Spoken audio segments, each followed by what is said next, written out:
Hello everybody. Welcome back for another video. Hope you're all doing well.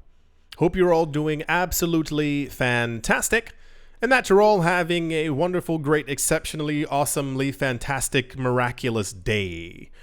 Don't forget to like the video. Yes, leave a like on the video. It is a free and easy way to support the channel and help out my algorithm. A very big thank you to everyone who leaves a comment every single video to help out the channel. And without any further ado, let's jump right into it. A lot of some of the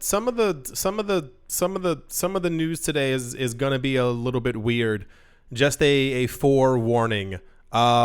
Just because I think sometimes that people, you know how like I say, I mean it's true. Like when people get too rich, they kind of like lose touch with reality. We'll see if we end up getting to that news, but I think sometimes people forget that reality and other people exist, so that's gonna be something interesting. So yeah, in news that we have never heard of before, this is going to shock a lot of you because you're not mentally going to be able to handle that this has happened, because it's the first time that we're ever getting this news ever.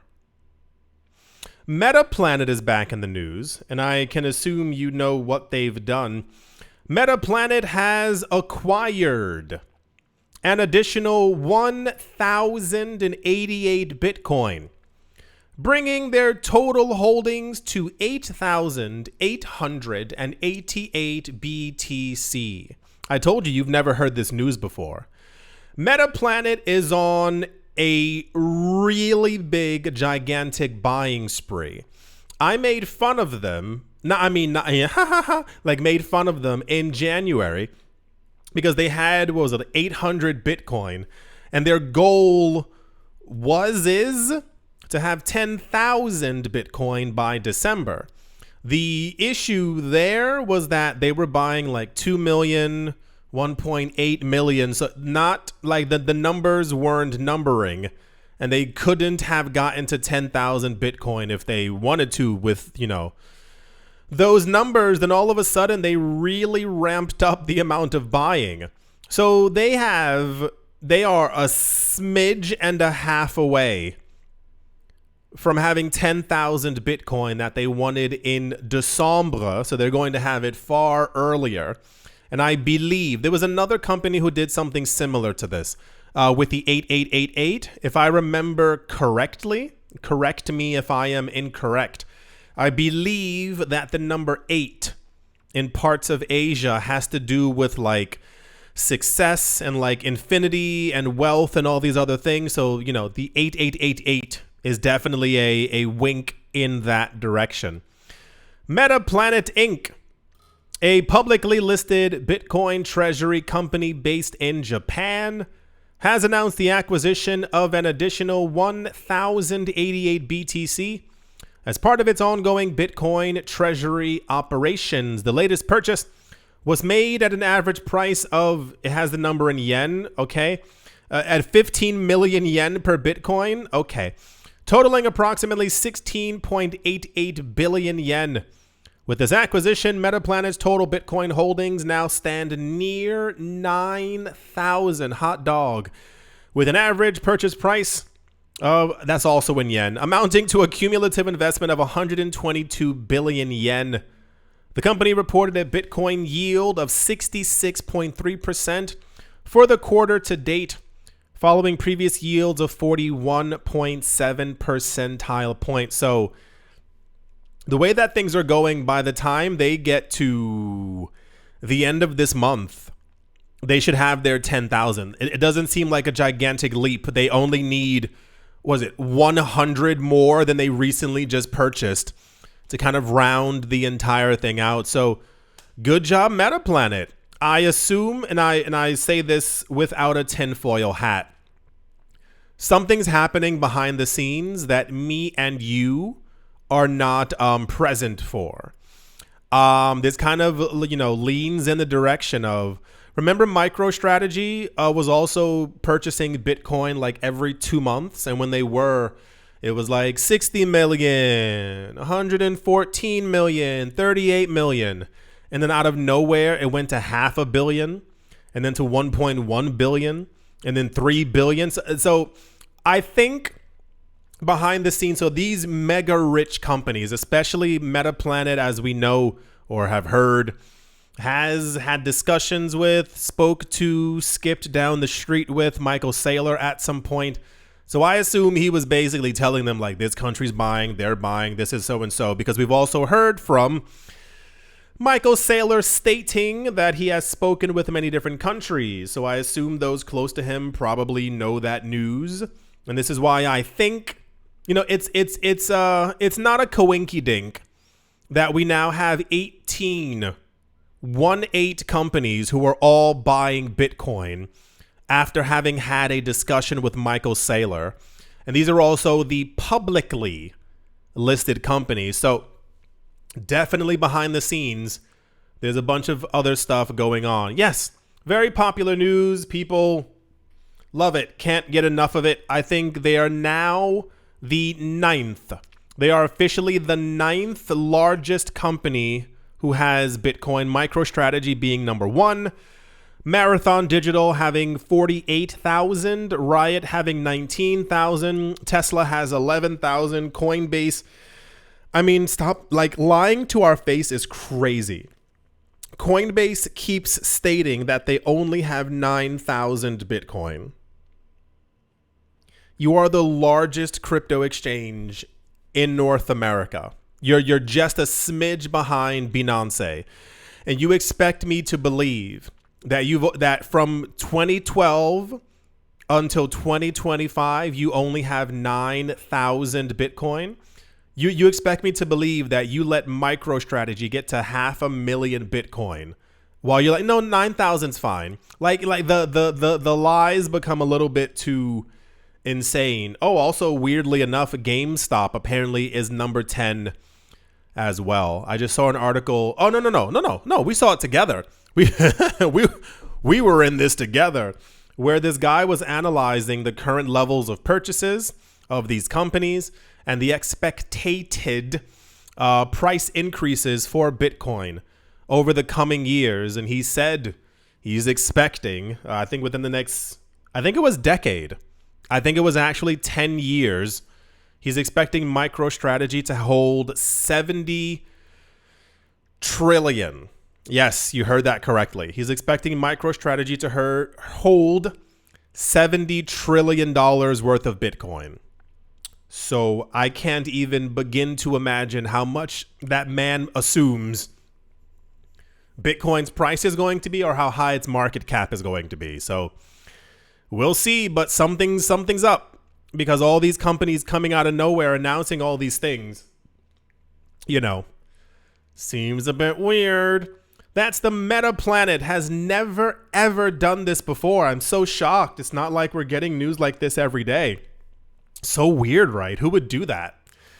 And yeah, let's move on. Also in shocking, not shocking, controversial, not controversial, being spoken about news.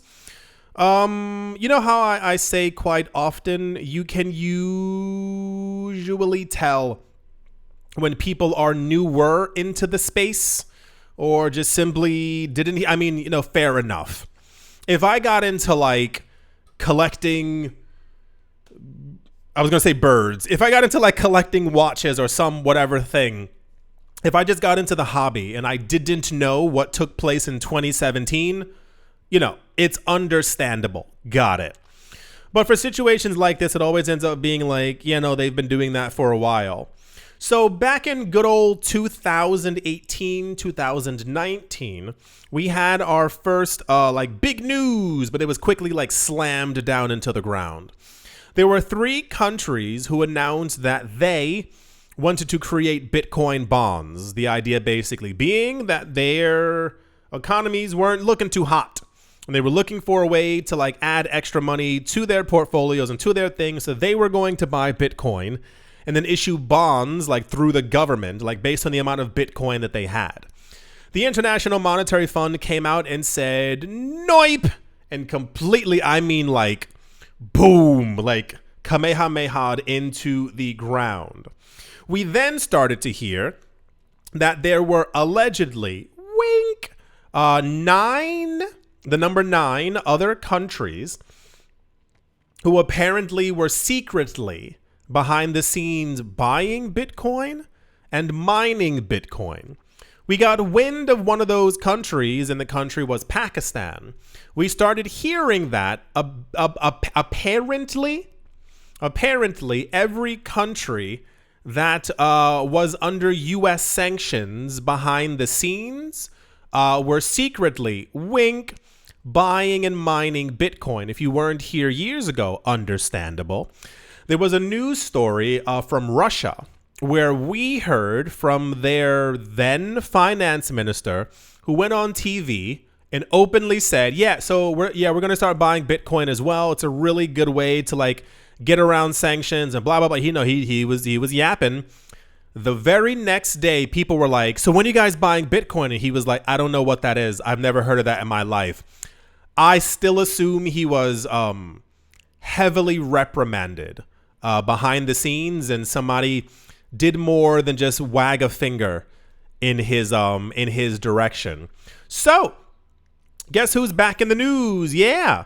Apparently, people found out that Pakistan is like going full force when it comes to Bitcoin. And this is something that we've been going over for a number of years.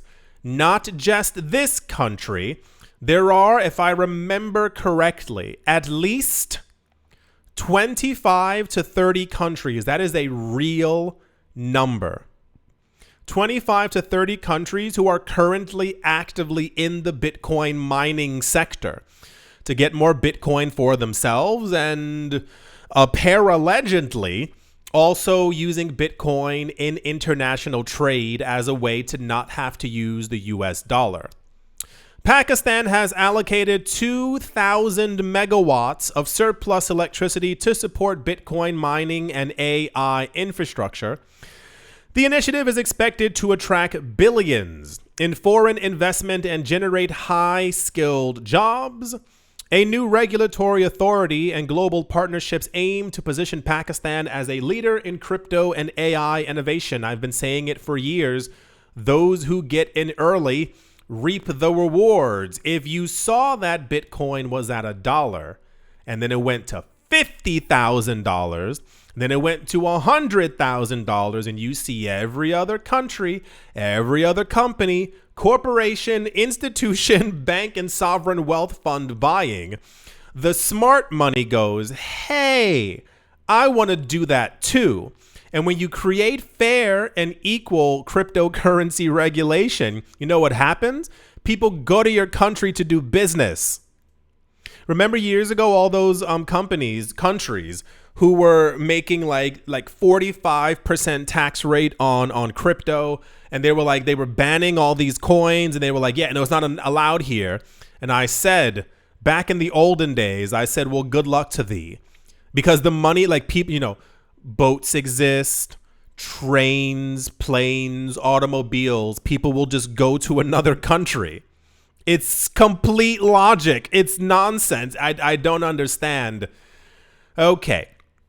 Pakistan has committed 2,000 megawatts of surplus electricity to fuel Bitcoin mining and artificial intelligence centers, marking it says bold step. I mean, stop. Like, these people, they understand what money is. Like, so many websites so many articles keep announcing that, like, this is a bold step. This is a really brave movement. It's like, no, it's money. They understand that AI is a thing, so they want to be in it. They understand that crypto is definitely a thing. Because once again, when BlackRock accumulates near 1 million Bitcoin, you can't sit there as a country and go, wow, you see what they're doing? I wish we could do the same, but I guess we'll wait until 2040 to see where things go. No, you also jump it. It's not bold. It's just like they have brains in their heads. They understand. They know how money works.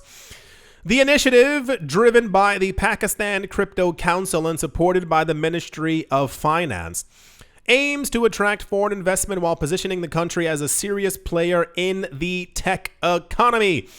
In the first phase, the government will direct excess power to infrastructure supporting crypto mining and AI development, according to a news report from a local news outlet.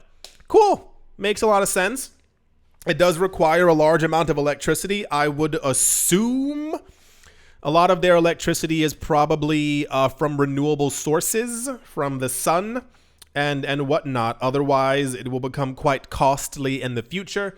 There were a couple of articles that were discussing that apparently this was controversial, as you heard me say before, because apparently, I don't know all the ins and outs, but apparently their energy mainstream structural stuff isn't like that up to date, and that people were like, you should be using the excess energy to sell to be able to like fix what's broken and then worry about that later. But you know. So cool. Makes a lot of sense. I can't imagine why they'd be wanting to mine their own Bitcoin. How weird, right? No other country has ever done that before. Isn't it weird that this is happening and like still there's like almost no one paying attention? This is the thing that will forever boggle my mind. And it's not a joke. This actually makes me so confused because I thought that when the United States was like, yeah, we're going to be buying and mining Bitcoin, I assumed there'd be a wave of at least 20 million people in the States who would have like jumped on board and been like, money, that's where the money is. And I assume in this situation as well, like hearing your government is like, why would your government be mining Bitcoin? What's this thing that they're doing? How do I learn about that? How do I also get some of what they're trying to like? That's at least how my mind works. So cool. I assume we'll be hearing more about this eventually. And yeah, let's move on. Also, oh, that's a crazy photo. That was not expected. Apparently, the SEC keeps coming out with more and more information about crypto and rules and regulations, and people like a lot of this. I sincerely wish that we had simply received this news back in 2015, 16, 17, 18, 19, 2020, 2021, 2022. I'll even give you a good 2024. I think it's a gigantic shame that Gary Gensler had to leave before we had any of this information. It's still not complete, but we're moving in the right direction, and I would just love a list. I mean, really, just give us a list so that we can finally move on. SEC Commissioner Hester Pierce says most crypto assets are not securities. This is the exact opposite of what Gary Gensler said, because Gary Gensler believed that he said everything except for Bitcoin is a security. So, as of now, we still do not have a list. There is no list from the SEC as to which coins are not securities. The entire idea being, if you weren't here for a while, people believe that anything that might be a security would fall under the purview, the rules of the SEC, and therefore that coin might potentially get in trouble down the line because of whatever, securities laws, what have you. So, step in the right direction by saying that most are not securities, but please just give us a list. Like, of the top 100 coins, please just tell us A column and B column so we can finally get past this nonsense. Pierce made the comments in Washington, D.C. on Monday during the U.S. SEC's event dubbed SEC Speaks. A little cheesy, but okay. SEC Commissioner Hester Pierce. It says people call her crypto mom. No, that's just extremely creepy. She's not your mother. You've never met her. Stop giving people the title mom because they like do stuff online. I don't know. Began her speech on Monday at the regulator's SEC Speaks event with a deliberately selected history lesson on the American Revolution. Why? Who knows? It was clear that she was setting the stage for a perspective that would stand in stark contrast to the stance of her previous boss, the one who shall not be named, Voldemort Gary Gensler. And then there's a photo of the revolution, which makes, I don't understand why that happened. It's just, I'm not understanding. Unlike Gensler, Pierce recognized the potential of crypto early on, going as far as proposing a safe harbor approach to regulating decentralized assets back in 2020. She then actually went to go talk about like the, for those of you, history lesson here. I know a lot of people don't remember this from school. Before the US dollar, basically every colony, before they were a state, had their own currency. And when you went from colony to colony or state to state, you actually had to swap your money.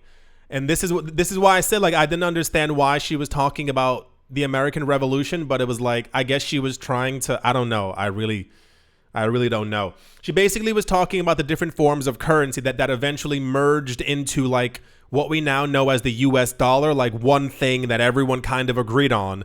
So I guess maybe she was winking in the direction of Bitcoin. I'm not entirely sure, but this made popular news, as one would have expected, just for the idea of her like saying out loud, hey, Gary Gensler was wrong. But that's cool because, you know, we've also heard those exact words from the CFTC, the Commodities Futures Trading Commission. And what would be lovely is if we just had a list so we knew explicitly what we didn't have to worry about as we bought something, because this is, you know. So I will say it is nice to hear that we are actually getting some kind of regulation from the regulators, because, you know, that's never been a thing. So hopefully we continue in this direction. I think all we are really waiting for, people in crypto aren't difficult. We want prices to go higher, and we want some kind of clarity in some sort of way.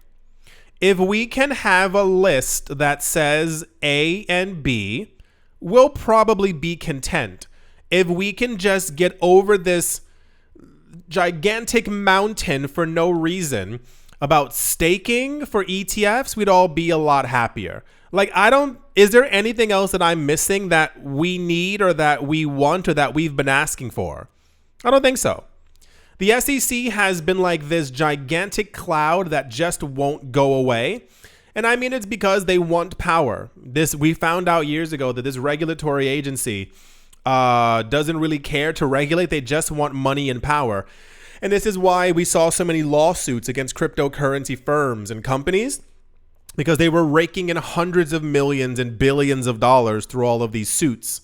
So on top of that, you know, if we can just get past that, I think crypto will actually do well. Just let us have ETFs, you know, with all the paperwork. Just let us have staking on the actual things. I'm pretty sure that's it. And tell us which coins are securities. Well, that's the SEC. Hester Pierce says most crypto assets are not securities news, but we still don't have a list. So I guess we're moving in the right direction. But what the fudge is taking so long to get us some paperwork? And yeah, let's move on. Also in the news, tying loosely to the other one, apparently Ethiopia, yes, Ethiopia is going to be using their surplus hydroelectric energy, turning it into Bitcoin, now earning nearly a fifth. That's crazy. Now earning nearly a fifth of its power income from cryptocurrency mining. Ethiopia is using its massive hydroelectric resource, the Grand Ethiopian Renaissance Dam, to fuel Bitcoin mining, generating 18% of National Electric Company EEP's revenue. You know how ridiculous that is? Do you understand how crazy that is? Using your excess energy that you have an abundant supply of, and it's getting you a fifth of your revenue? Jeez Louise. Instead of letting excess electricity go to waste, the country is tapping into the crypto economy with over $1 billion spent on mining in the past year, surpassing its income from electricity exports. So far, Ethiopia has signed deals with more than 25 Bitcoin mining companies, attracting foreign investment and unlocking new revenue streams. I feel like it's not the case, but I would love if a portion of that money also went to their citizens. Ethiopia is not known as a very wealthy, well-off country. So it would be nice if some of that money actually did trickle down to some of the citizens, or if the citizens were also encouraged to mine Bitcoin, buy Bitcoin, or if there was some kind of a sovereign wealth fund so that their people could also become richer. Because in many cases around the world, the people who make money from this are the people who are already at the very top, while everyone else doesn't even get a crumb. So yes, as I mentioned before, the logic isn't that difficult, because I'm certain there are investors going to these countries, chatting with people. Hey, can we do X, Y, and Z because we know that you have A, B, and C? And they get told, no, we don't want you here. So I would assume logically we can, Ethiopia in the future is probably going to rise in the ranks of very wealthy countries in the future, if allocation and investment is done properly. But yeah, everyone's jumping on board, as I've been saying for a while. This is, if I remember correctly, the first time that we're actually hearing about Ethiopia. We've heard about Pakistan before. We've heard about a number of countries in the Middle East creating their own Bitcoin mining farms with these gigantic solar panel farms and stuff like that. But Ethiopia, this is the first time that we're hearing about that. So I would assume there are many other countries along the equator, the Sun Belt, and very warm, sunny regions that are probably also doing this. But we don't get a lot of news about this anymore. It's been a while since we got something like this. So yeah, fascinating indeed. I think that's going to do it for this video. I do hope that you've all enjoyed. Hope you all got something from it. Hope you're all still managing to pay attention, and that you're all having a great day. Thank you all once again for watching, listening, liking, commenting, and supporting. And I will most certainly be talking to you all soon. See you.